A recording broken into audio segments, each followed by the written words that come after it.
안녕하십니까. 2018년도 6월 28일 오후 6시 이제 퇴근하기 전에 뉴스 하나 말씀드릴게요. 여기는 이제 살살 베트남에서도 이제 이 직접 투자, 베트남으로 들어오는 직접 투자, Foreign Trade Investment, 그 직접 투자의 양에 비하여, 규모에 비하여, 그죠? 이 기술 이전이, 테크놀로지 트랜스퍼가 좀 기대에 못 미치는 게 아니냐, 빌로우 파, 뭐 이러한 그 시각을 좀 크게 다뤘네요.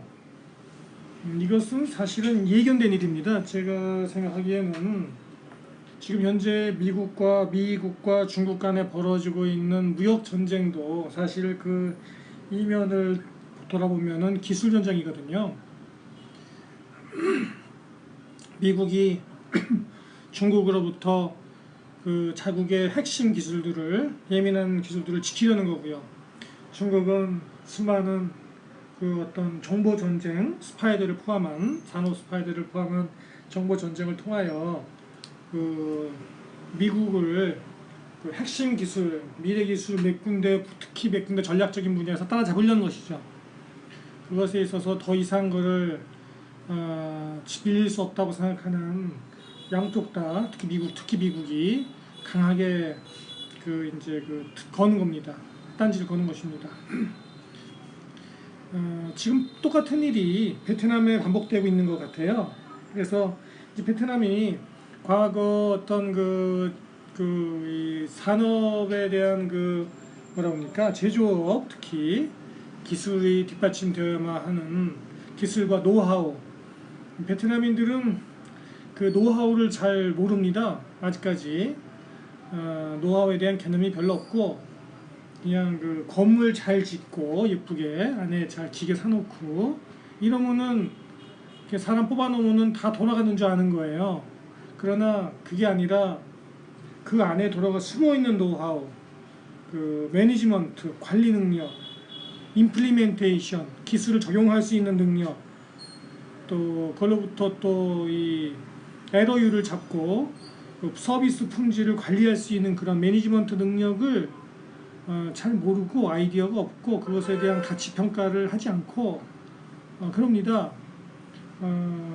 바로 이 얘기입니다. 그런 거를 아직 못 배운 것이죠. 병원도 마찬가지고요. 베트남 병원들이 다 그게 문제예요. 그걸 못 배웠다고 이제 생각하는 것인데, 드디어 이제는 사실 그 점에 대하여 우리 외국인들, 베트남에 사는 외국인들이 많이 비판을 하고 있는 중입니다. 지금도 하고 있는 중이고, 그 점에 대하여 매우 이거 베트남이 이래서는 이거 발전하겠냐, 얘네들이 이 생각을 저희가 하고 있는데, 이 뉴스를 보니까 인지서야 드디어 베트남에서도 이 점에 대해서 심각하게 드디어 생각하기 시작했고, 드디어 이제 이 점에 대하여 딴지를 걸구나, 조만간. 그러니까는 어떤 일이 생기냐면, 향후 이제 미국과 중국 간의 일이 똑같이 벌어질 거죠. 몇 년 지나면은.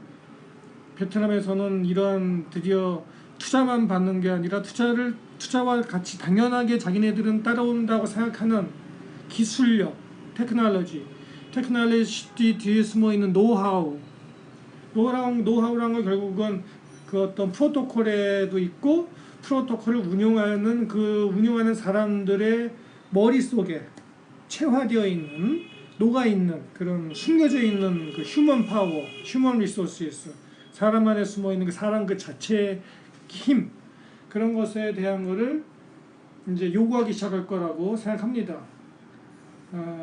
그것이 바로 이제 무역 분쟁으로 향후에는 발전할 수 있는 것이죠. 그걸 이제 바라는 겁니다. 그러나 그것은 아직까지는 베트남에는 그렇게 별로 전수가 되지 않은 것이 사실이고요. 저희 병원 의원 의료 분야도 마찬가지입니다. 똑같습니다.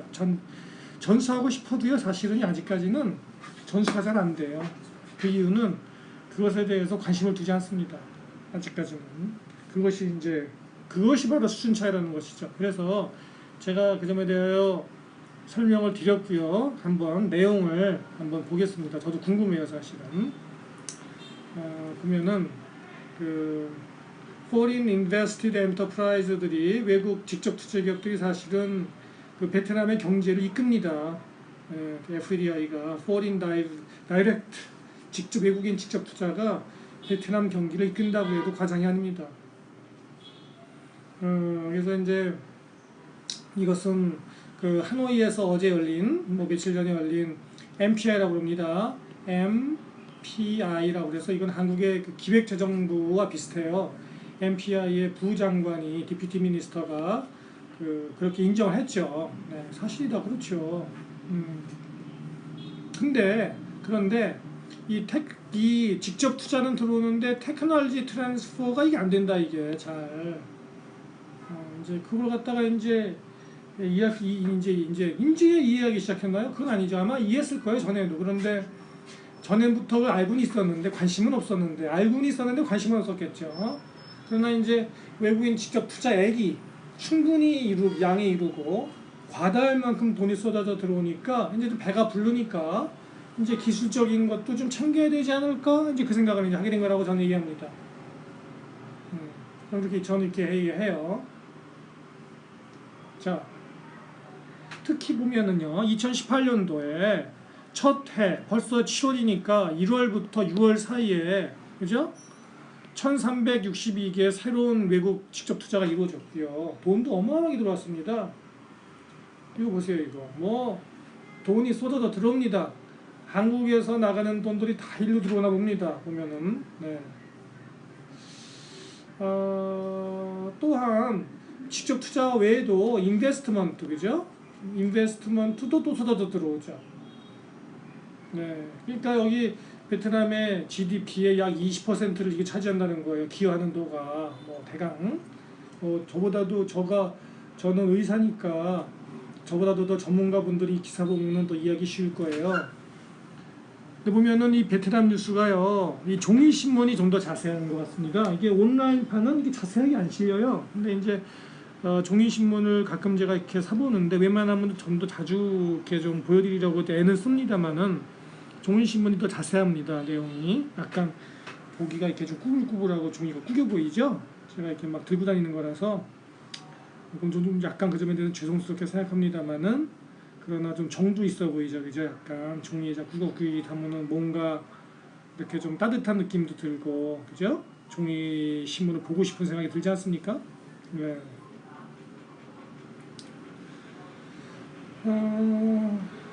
뭐 여기 베트남 그 GDP 20%를 이끈다니 엄청난 양이죠. 그래서 대부분은 뭐냐? 외국인 직접 투자의 대부분은 60% 육박하는 거, 58%는 매뉴팩처링과 프로세싱, 그죠? 뭐 어떻게 보면은 좀 어디입니까? 주로 어디가 뭐 오일이라든지 가스, 일렉트로닉, 텔레커뮤니케이션 이쪽에 네, 많이 기여하고 있다고 그러네요. 그래서 당연히 직업이 증가하게 되겠죠. 취업률이 많이 고용하죠. 네, 많이 고용합니다. 그래서 사실은 이런 걸로 인하여서 그 베트남인들이 그 레이버 포시스, 그러니까는 그 인력 질을 그 노동의 질을 많이 그 개선시키죠.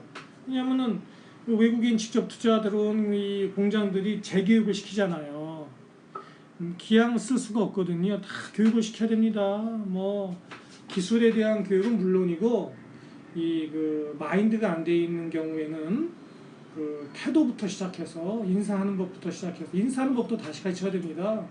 가르치고 그 성실한 것도 가르쳐야 되고 어떤 그 국제적인 그 기준에 따라올 수 있도록 다 인성도 가르쳐야 되고 그런 걸 해야 돼요. 그러다 보면은 저절로 베트남의 노동의 그 질이 높아지죠. 그 얘기하는 겁니다. 굉장히 외국인 직접 투자들이 특히 한국이 1등이죠. 한국이 베트남의 직접 투자는 한국이 1등입니다. 이 분야에 있어서 뭐 많은 기여를 한다는 거를 뭐 당연히 누구라도 인정을 해야 된다 이렇게 생각하는 것입니다. 그런데 문제는 뭐냐? However, 문제는 뭐냐? 이 직접 투자가 그 대개 보면 어셈블리 조립이나 프로세싱 스테이지에 불과하다. 그러다 보니까는 그것도 뭐 low the value가 부가가치 상출이 낮다. 그냥 조립만 와서 기립다 한다.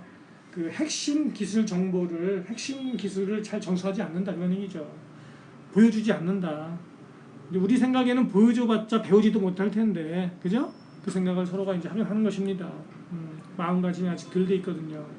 하여간 이제 그런 불평이 뭐 이제 그런 또는 불평 또는 지적이 이제 신문에 드디어 이제 실리기 시작하는 것이죠. 네. 중요한 거 점을 시사한다고 생각합니다. 이러한 거는 옛날 중국도 그랬잖아요. 처음에는 그냥 뭐 외국인이 와서 공장만 짓고 하면은 뭐 땡큐 하다가 좀 배가 불러지니까 그때부터 뭐 이거 뭐 우리 기술도 좀 익혀야 되는 거 아니야? 이 생각하다가 나중에는 야 저거 핵심 기술을 다 뺏어와서 우리가 기술을 오히려 전 세계 기술을 우리가 1위드하고 넘버원 해야 되는 거 아니야? 이렇게 생각이 화장실 들어갈 때하고 나올 때하고 계속 달라지는 것이죠. 이거는 어쩔 수 없는 것입니다. 이거는 사람의 그 생각이 결국은 욕심을 부리게 되고, 사실 욕심이라고 하기는 좀 그렇죠. 이거는 욕심이라기보다는 계속 개선하고자 하는 자연스러운 인간의 욕구라고도 볼 수 있죠. 그래서 그런 것은 자연스럽게 그렇게 발전해 나가고, 그것은 결과적으로는 중국과 미국의 사례에 보듯이 나중에는 서로가 이제 분쟁의 씨앗이 된다 이렇게 보는 것이죠. 그래서 베트남에 들어있는 어떤 기업들은 이런 것에 대해서 주목을 해야 된다. 좀 새로운 관계 정립이 필요하다. 이렇게 생각합니다. 네. 우리 의료부다도 그래요. 근데 의료비원회는 아직은 그런 얘기 잘 안 나옵니다. 그런 거를 받아들이고자 하는 것이 어렵죠. 쉽지가 않죠. 네. 베트남인들이 또 자존심이 세잖아요. 똥꼬집이 있습니다. 그래서 저는 배워야 되는데 또 잘 안 배우는, 고집을 피우는 매우 이상한 그런 게 또 있죠. 네. 그래서 하여간에 뭐 외국인 지적 주자가 뭐 스피로브 이펙트가 있다 뭐 그런 얘기 당연하죠. 네. 그런 얘기입니다. 네. 그래서 이제 얘기가 되기를 뭐 어떤 여자가 또 여기 또 고의 갈리겠죠. 뭐 페어 컴피티션이 필요하다. 여기서 페어다는 게 뭐예요? 베트남에서. 네. 베트남에서 페어 컴피티션 하다. 베트남에서 공정한 경쟁을 강조할 때는 자기네에 대하여 좀 더 이득을 달라는 그 내용이 뒤에 의견 중에 숨어 있는 것이죠. 그게 페어다고 생각할 수 있는 겁니다. 누구든지 다 그렇게 생각하는 것이죠. 네. 하여간 그래서 여기 이제 베트남 정부에서도 이 자기네 자국 기업들, 도메스틱 엔터프라이즈들이 좀 더 이렇게 좀 어브서브 테크놀로지 할 수 있도록, 테크놀로지 흡수할 수 있도록, 그리고 좀 스킬스 트랜스퍼, 이 기술력을 전수받을 수 있도록, 특히 매니지먼트 커패서티와 휴먼 리소시스를 좀 개발해야 되는 거 아니냐 하는 얘기가 나오는 것이죠.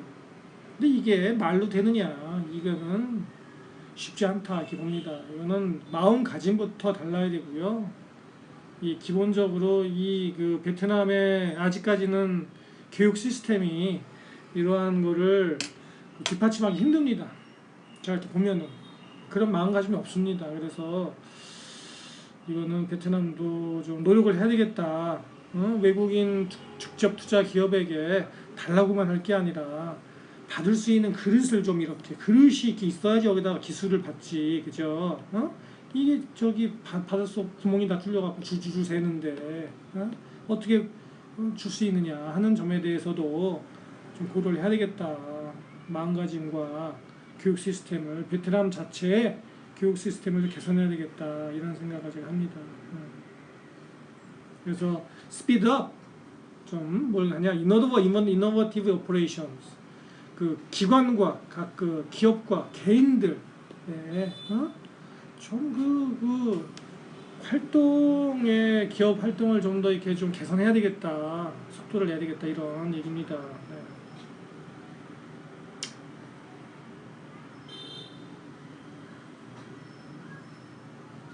하여튼간에 여기 보니까 펀드 운영을 잘해야 되겠다. 예.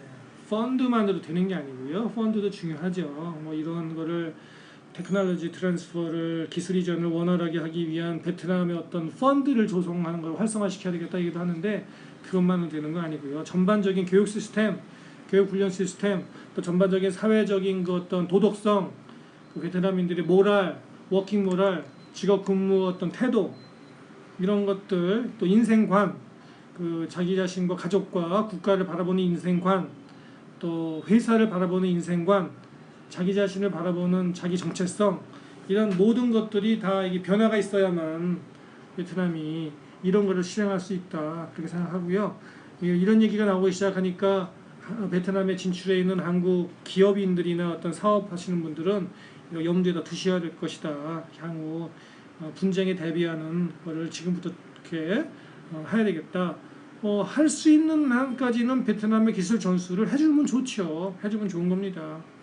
왜냐하면 한국 기술은 더 발전하니까 좀 전수하면 서로가 도와가면서 전수하면서 또 개발하면서 또 새로운 걸 이렇게 같이 손에 손을 맞잡고 어깨동무하고 같이 발전해 나가는 것이 한국과 베트남의 공동 발전, 공동 그 성장하는 길이다 생각하고요. 제가 그 전문으로 있는 그 의료 영역도 병원 의원 영역, 병원 영역도 마찬가지가 똑같은 일이 필요하다.